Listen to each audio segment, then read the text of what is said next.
Halo kaum berbahan nobaria, gimana masih suasana lebaran gak nih? Kembali lagi bersama saya si ganteng kalem Babang Boncuan. Kali ini saya akan membawakan alur cerita film yang bertemakan Yakuza. Film yang dibintangi oleh yang teapal aing mah tonton welah engke. Film ini menceritakan seorang pemuda yang tidak mempunyai arah tujuan hidup, harus berakhir menjadi seorang Yakuza, tapi dalam perjalanannya ia menemukan sebuah arti dari keluarga. Dikarenakan film action crime, film ini banyak menyajikan adegan tinju-tinjuan, karena kalau tinja-tinjaan mah bau atuh. Dah lah, segitu sinopsisnya. Dikarenakan Babang besok harus pergi ke Sri Lanka untuk makan kupat bareng presidennya. Yuk tak usah banyak cakap-cakap lagi, siapkan mata pusikan rebahan, tariklah tali kolor abah, and now is nobar. Dan inilah Keluarga Berencana, loh kok? Dan inilah A Family. Film dibuka dengan memperlihatkan suasana dari rumah duka. Diketahui seorang pria meninggal diakibatkan OD alias overdosis penggunaan narkoboy. Pria ini bernama Yamamoto. Tak lama kemudian anak dari pria itu datang. Pria itu bernama Kenji Yamamoto. Kenji seakan memiliki dendam kepada penjual narkoboy yang secara tidak langsung telah membuka jalan kematian dari sang ayah, dan ia juga bertekad untuk tidak akan mencoba mengonsumsi barang haram tersebut walaupun hanya secuil. Karena diawali dari mencoba dan dipastikan diakhiri dengan penjara, syukur-syukur nyawa masih ada. Setelah selesai berkabung di rumah duka, Kenji pun menghampiri dua orang kawannya. Sambil nyebat, ia pun langsung tancap gas tanpa tahu ke arah mana. Entah kemana tempat yang akan ia tuju. Tiba-tiba saja di perjalanan Kenji melihat seorang yang sedang bertransaksi narkoboy. Kenji pun lantas tak mampu membendung emosinya dan berkeinginan melabrak kurir tersebut.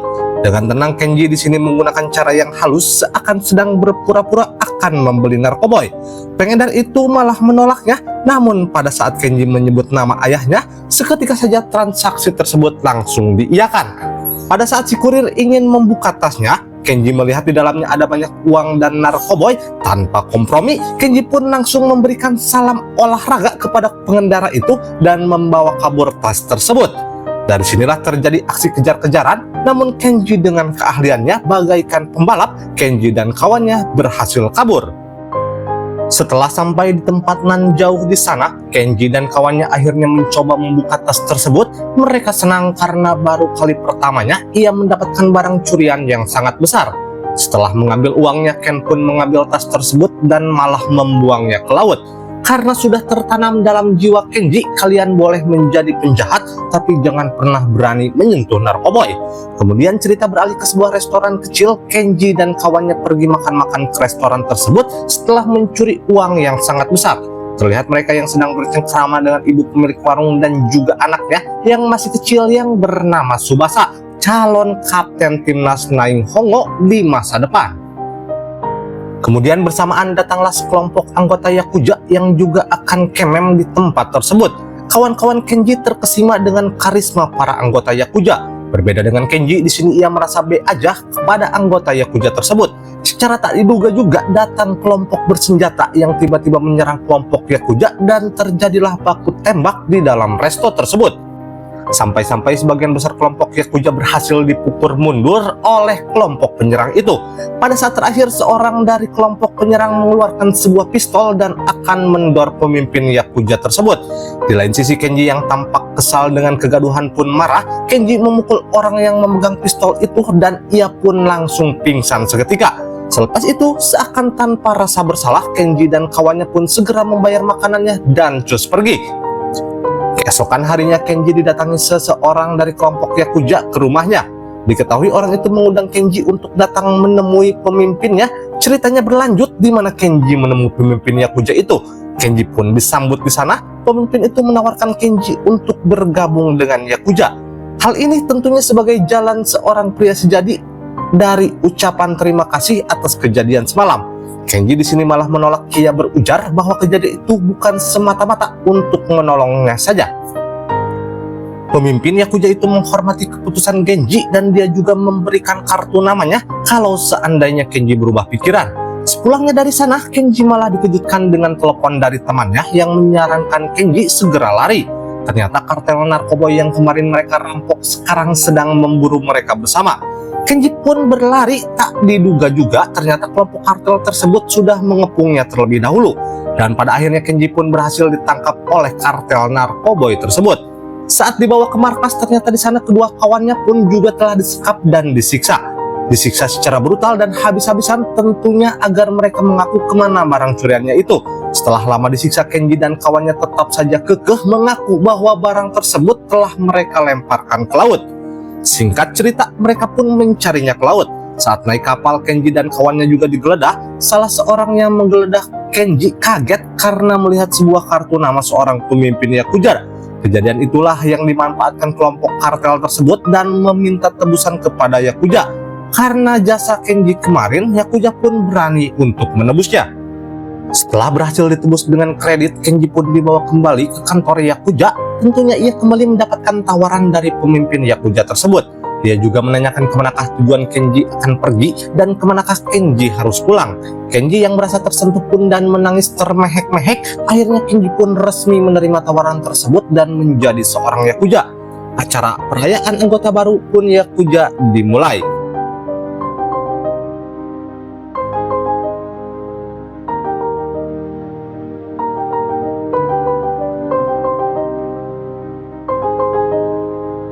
Singkat cerita, kisah pun berlanjut ke tahun 2005. Kenji yang sekarang sudah menjadi seorang yang cukup berpengaruh di kelompoknya, semuanya mulai dari tampilannya dan lagaknya pun juga sudah berubah. Dengan penampakan full tato penuh ala Yakuza pada umumnya. Kenji pun berjalan dengan dua kawannya yang selama ini telah bersamanya dan mereka juga sama-sama menjadi seorang anggota Yakuza. Mereka makan di restoran biasa tempat mereka dahulu sering nongki. Saat di sana juga didapat Tsubasa yang sudah bertambah besar dan sedang belajar. Kenji dan temannya pun berinisiatif untuk memberikan uang jajan kepada Tsubasa. Cerita pun berlanjut. Kenji di sini yang berniat menemui Anikinya. Perlu diketahui, Aniki ini adalah sebuah sebutan untuk saudara yang lebih tua darinya di dalam kelompok Yakuza. Pada hari ulang tahun Anikinya, Kenji memberikan berupa hadiah jam tangan mewah kepadanya. Mereka pun bersulang untuk merayakan hal itu dan Kenji pun menyediakan hammer untuk Anikinya. Keesokan harinya Kenji juga menemui pemimpin kelompoknya untuk menemaninya bermain golf. Di sini bosnya menyarankan Kenji agar segera mencari pawang hidupnya. Diketahui Kenji ini dari dahulu adalah seorang jomblo karatan dengan memberi nasihat kepada Kenji agar nanti ia tidak seperti dirinya, bahkan sampai tak ada yang bakal mengurusnya. Kenji pun hanya tersenyum. Cerita berlanjut, Kenji di sini yang sedang mengontrol bar milik kelompok Yakuza, seketika saja dikagetkan ada seorang dari kelompok kartel narkoboy yang dulu menangkap dan menyiksanya. Karena orang itu sudah mengetahui sekarang Kenji asal seorang Yakuza, orang itu juga memerintahkan agar Yakuza segera pergi dari selatan, maka mereka akan memberi keuntungan 20% dari usahanya itu. Kenji hanya bisa terdiam menahan amarahnya. Tak terduga pada saat seseorang itu akan pulang, ia digeplak oleh Kenji menggunakan botol minuman. Adegan bertumbuk pun terjadi di sana. Akhirnya orang itu berujar bahwa Ken telah menyulut api peperangan kembali. Selepas itu Kenji pun segera menenangkan diri dan minum segelas hammer sembari ditemani ciwi-ciwi biduan dangdut yang ada di dalam bar. Ciwi yang menemani Kenji merasa miris melihat tangannya yang mengeluarkan darah. Akhirnya si Ciwi itu pun membersihkan luka tangannya Kenji dan mengobatinya. Kenji yang melihat kejadian itu teringat seketika dengan pesan dari bosnya. Tentunya sedikit menumbuhkan rasa untuk mencintai seorang wanita. Pada saat pulang, Kenji memberikan tip dan alamat lewat madam wanita itu, tentunya untuk berterima kasih karena telah peduli padanya dan mengundang wanita itu datang ke rumahnya Kenji. Cerita pun berlanjut, Kenji yang sudah di rumah dan menunggu seorang Ciwi yang dia undang. Tak lama kemudian Ciwi itu datang. Saat di dalam kamar, tiba-tiba saja tanpa pemanasan terlebih dahulu, saking si Joni sudah tidak tahan, Kenji malah langsung saja menggabruk si cewek itu. Tentu saja cewek itu memberontak karena kaget. Kenji yang polos ini pun malah bertanya kenapa ia memberontak padahal ia akan melampiaskan rasa cintanya. Ya elah, Kenji, melampiaskan gak gitu juga sih, main serobot aja. Cewek itu kemudian menjawab ternyata begitu karena dia kaget. Ujungnya keduanya kembali tenang. Nah, di kesempatan inilah adegan bercocok tanam yang brutal pun sepertinya terjadi. Cerita berlanjut ke waktu subuh. Kenji yang mengantar si Ciwi itu setelah sampai di tempat, Kenji meminta nomor telepon si Ciwi itu. Ternyata ia bernama Yuka. Kenji pun berbunga-bunga setelah kejadian itu. Sekarang dia merasa telah mempunyai orang yang ia cintai. Saat waktu siang tiba-tiba Kenji datang ke kantornya. Ia juga dikagetkan dengan anikinya yang menanyakan kenapa ia melukai seseorang dari kelompok kartel narkoba. Secara tak langsung berarti Kenji di sini telah menyulut api peperangan kembali. Kenji di sini hanya berujar bahwa pria itulah yang duluan memulai dan menghina kelompok Yakuza. Bosnya pun memaklumi dan mendukung tindakan dari Kenji. Lanjut cerita, bos Yakuza sedang mengadakan pertemuan dengan pemimpin kelompok kartel narkoba. Tentunya ini untuk meminta maaf atas kejadian yang telah Kenji perbuat sebelumnya. Bukannya solusi, kelompok tersebut melunjak dan malah meminta Yakuza untuk pergi dari selatan. Tentunya bos Yakuza merasa tidak terima dan malah menyiram wajahnya. Malam itu berakhir tanpa adanya solusi yang didapatkan. Isuk pun caang, bos Yakuza mengajak Kenji untuk pergi memancing. Dan saat di perjalanan, Kenji menceritakan bahwa ia telah menemukan seorang wanita tambatan hatinya. Tiba-tiba saja di tengah perjalanan terjadi penyerangan yang mengarah ke mobilnya Kenji. Bos Yakuza ditembak, namun dihalangi Kenji dan peluru tepat mengenai punggungnya. Namun sangat disayangkan ternyata pengemudi mobilnya itulah yang jadi meninggal karena peluru yang menembus kepalanya. Ternyata orang yang mengemudi tak lain dan tak bukan adalah kawan seperjuangan Kenji sedari dulu. Kenji yang tak kuat menahan kesedihannya dan sangat marah terhadap pelaku penyerangan. Singkat cerita, berita pun tersebar luas di berbagai media. Bos Yakuza langsung saja menemui penasihatnya atas kejadian itu. Penasihatnya juga hanya menyarankan agar polisi sajalah yang mengurus perkara ini. Di sisi lain, Kenji dirawat karena mendapat luka tembak yang berada di pundaknya. Bosnya pun menengoknya dan mengarahkan agar Kenji tidak mengambil tindakan karena polisi sudah mengurusnya. Kenji pun hanya termenung mendapatkan arahan tersebut. Walaupun sudah mendapat arahan tersebut, Kenji tetap saja bersikeras dan bertekad akan melakukan aksi balas dendam. Kawan seperjuangannya yang satu lagi mendukungnya dengan siap memberikan senjata kepada si Kenji. Malam pembalasan pun tiba di lokasi di mana kelompok kartel narkoba sedang bersukaria. Kenji datang dengan didukung kawannya yang telah menyiapkan senjata. Pada saat Kenji bertemu satu pemimpin dari kelompok tersebut dan bersiap akan menembaknya, tiba-tiba saja datang anikinya dan menusuk orang tersebut sampai mati. Keadaan pun hening seketika. Kenji berujar bahwa dia siap menanggung resiko dari kejadian ini dan meminta anikinya untuk menjaga bos yang sekaligus ayah bagi Kenji. Anikinya pun mengiyakan. Keduanya kabur seketika. Kenji berhasil kabur ke rumah Yuka untuk berlindung. Alih-alih akan berlindung, Kenji di sini malah modus ingin melakukan bercocok tanam brutal lagi dengan Yuka. Sampai waktu paginya, Kenji meninggalkan uang yang sangat banyak untuk Yuka dan pergi begitu saja. Pada saat Yuka menonton berita dan mendapati kabar di media bahwa pelaku pembunuhan kelompok kartel adalah Kenji, Kenji ternyata telah menyerahkan diri dan siap menerima hukuman. Kisah pun berlanjut setelah penangkapan Kenji. Selepas kejadian itu dibuatlah peraturan negara di mana kelompok seperti Yakuza diberantas, sehingga kelompok Yakuza dan kelompok lainnya seperti seakan tersapu bersih. Di dalam kelompok Yakuza pun banyak yang mengundurkan diri atas kejadian itu karena tidak kuat menanggung beban dari masyarakat. Ditambah lagi usaha Yakuza yang sudah tidak bisa dilegalkan oleh negara. Mereka hanya menyisakan beberapa orang saja yang masih bertahan di kelompok Yakuza. Orang yang bertahan di kelompok Yakuza ini diketahui mereka hanya bisa hidup dengan mencari benih ikan di pinggir laut. Tentunya guna menunjang keberlangsungan hidup mereka. 14 tahun setelah kejadian itu pada tahun 2019, Kenji akhirnya bebas dan berhasil keluar dari penjara. Setelah menjalani masa tahanannya, ia disambut oleh anikinya. Singkat cerita, mereka langsung melakukan perjalanan menuju kantor Yakuza. Sesampainya di kantor, Kenji merasa ada sesuatu yang janggal karena keadaan kantor sangat kumuh dan sepi, tidak seperti dulu lagi. Kenji pun disambut dengan baik seperti biasa. Setelah lama tak bertemu, mereka pun beramah tamah. Kenji juga diberi handphone oleh anggota Yakuza, dan pada awalnya Kenji menolaknya karena dia merasa sanggup untuk membelinya sendiri. Seorang anggota Yakuza yang lain berucap bahwa ini adalah handphone selundupan, dikarenakan anggota Yakuza tidak bisa membeli HP seperti orang pada umumnya. Orang itu berucap bahwa anggota Yakuza mendapat pembatasan-pembatasan lain yang merugikan mereka. Pada akhirnya, Kenji pun menerimanya. Pas petingnya, kelompok Yakuza merayakan atas selesainya masa tahanan Kenji. Ia mulai bertanya tentang kenapa banyak orang yang keluar dari kelompok Yakuza. Mereka pun lantas menjawab semenjak kejadian kasus itu, kehidupan Yakuza menjadi sangat-sangat sulit, sehingga banyak orang yang meninggalkan Yakuza. Kenji pun memakluminya dan merasa bersalah. Semua meyakinkan bahwa itu sudah takdir dari Yakuza. Setelah beres, Kenji pun bergegas menemui kawan seperjuangannya yang tersisa satu lagi di restoran tempat ia biasa makan dahulu. Sesampainya di sana, mereka pun saling menanyakan keadaan.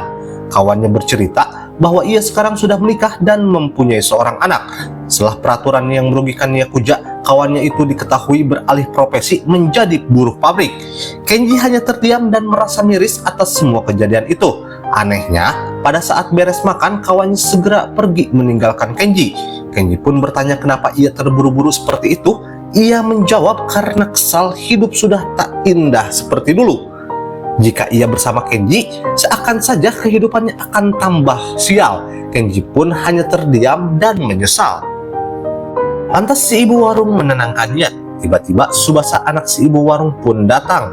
Mereka menyambut keluarnya Kenji dari penjara. Kenji kaget karena Tsubasa sudah tumbuh menjadi remaja. Tsubasa pun mengajak Kenji untuk minum amer keluar. Tsubasa menceritakan bahwa ia sekarang bekerja menjalankan usaha ilegal dengan kawannya. Ia bekerja kepada anikinya Kenji untuk menjual narkoboy. Mendengar hal itu, tentu saja Kenji pun terkejut. Kenji juga bertanya kepada Tsubasa apakah dia mengetahui ciwi yang bernama Yuka. Tsubasa menyahut tidak tahu, jika perlu ia akan mencari tahu tentang ciwi itu. Tsubasa kemudian ngelalakon. Ngelalakon itu apa ya? Ngadongeng atau bercerita gitu ya, bahwa sekarang ia telah mengetahui bahwa ayahnya adalah seorang Yakuza yang bernama Kimura. Kimura terbunuh pada saat peperangan Yakuza dan kartel narkoba. Kenji pun memberi pesan agar si Tsubasa tenang dan tidak perlu memikirkan masalah yang sudah lalu, agar si Tsubasa tidak menjadi seperti Kenji sekarang dan bisa hidup dengan damai. Singkat cerita, akhirnya Kenji menemukan tempat di mana Yuka berada. Ia pun mendatangi tempat tersebut dan menunggu sampai si Yuka pulang. Akhirnya setelah 14 tahun lamanya mereka bertemu, Kenji pun juga mengantar Yuka pulang. Saat sampai di tempat, Yuka menyuruh Kenji menunggunya di mobil. Ia akan memberikan sesuatu kepada Kenji. Ternyata sesuatu itu adalah uang yang dulu Kenji berikan kepada Yuka. Yuka berujar ia tidak menggunakan uangnya sepeser pun. Dia meminta Kenji untuk tidak menemuinya kembali. Kenji pun kaget dan mengejar Yuka, namun Yuka berucap jika dia besar dengan Kenji kehidupannya akan tambah hancur. Ditambah lagi dia yang sudah mempunyai anak berusia 14 tahun. Kenji pun bertanya di mana suaminya. Si Yuka menjawab ia tidak mempunyai suami. Kenji yang penasaran bertanya kembali apakah itu anaknya. Yuka pun menceritakan pada saat terakhir adegan bercocok tanam dengan Kenji. Kenji yang kelepasan malah membuat Yuka hamil dan mengandung anak dari Kenji. Setelah menjawab itu, Yuka pun segera pergi. Kenji pun sangat sedih dan menyesali hidupnya yang tak berguna dan bisa merusak hidup orang yang dekat dengan dirinya. Cerita pun berlanjut di mana Kenji menengok bosnya yang sedang sakit parah dan terkena penyakit kanker. Pada saat itu bosnya memerintahkan semuanya agar segera meninggalkan Yakuza, termasuk Kenji yang masih muda dan bisa memperbaiki hidupnya. Kenji pun mulai berpikir untuk merubah jalan hidupnya. Keesokan harinya, Kenji memberanikan diri untuk mendatangi Yuka kembali. Kenji berjanji bahwa ia akan merubah hidupnya. Ternyata si Yuka dan anaknya menerima si Kenji. Mereka pun hidup bahagia sebagai keluarga berencana. Kenji pun mengantar Yuka dan anaknya untuk beraktivitas seperti biasa. Sepulangnya di sana, ia mendatangi kawan seperjuangannya untuk membantunya mencari pekerjaan. Kawannya pun membantunya dan memasukkan Kenji bekerja dengan menjadi buruh di sebuah pabrik. Singkat cerita, Kenji pun langsung bekerja dengan kawannya di hari pertama. Saat istirahat, ia makan dengan teman kerjanya. Saat mereka sedang makan, seorang karyawan memfoto Kenji dan kawannya. Pemuda itu berucap seorang mantan yang kujak yang berakhir menyedihkan. Namun Kenji dan kawannya di sini tetap stay atau santai atau tersenyum gitu ya. Namun ada satu syarat, Kenji meminta agar pemuda itu mengirim foto yang barusan ia ambil, juga mengingatkannya agar tidak mengunggahnya di sosial media. Pemuda itu pun mengiyakan.